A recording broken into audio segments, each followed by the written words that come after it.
మేషరాశిలో జన్మించిన వ్యక్తి జాతకపరంగా ఏ గ్రహం వల్ల గత జన్మలో ఏమి చేసేవారు, ఎలా జీవించేవారు, ఎలా మరణించారు, ప్రస్తుత జన్మలో ఏమి అనుభవిస్తున్నారు అనేది విషయాలు క్లియర్గా తెలుసుకుందాం. గత జన్మ వివరాలను తెలుసుకోవటం వల్ల ఇప్పుడు కలిగే ప్రయోజనం ఏంటి అని కొందరు నిరాశావాదులు భావించవచ్చు. కానీ తమ జీవితాల్లో ఎదురవుతున్న పరాజయాలకు, పరాభవాలకు, కష్టాలకు, నష్టాలకు మూల కారణాలైన గ్రహాలను తెలుసుకుని వాటికి తగిన పరిహారాలను లేదా ప్రతిక్రియలను చేయటం ద్వారా ఆ కష్టాలను తొలగించుకోవచ్చు అన్న విషయం ప్రతి ఒక్కరూ గుర్తించాలి.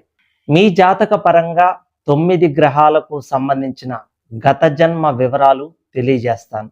అయితే ప్రతి వ్యక్తి యొక్క జాతకంలో కొన్ని గ్రహాలు మాత్రమే పూర్వజన్మ సుకృత కర్మల్ని మనకు తెలియజేస్తాయి. వాటిని ప్రస్తుత జన్మలో అమలు చేస్తాయి. అయితే ఒక్కో గ్రహం ఒక్కో విధమైన కర్మని అమలు చేస్తాయి. నేను చెప్పే 9 గ్రహ లక్షణాలలో మీ జాతక పరంగా ఏ గ్రహ లక్షణాలు మీరు అనుభవిస్తున్నారో అదే మీ గత జన్మ సుకృత కర్మ అని మీరు అర్థం చేసుకోవాలి.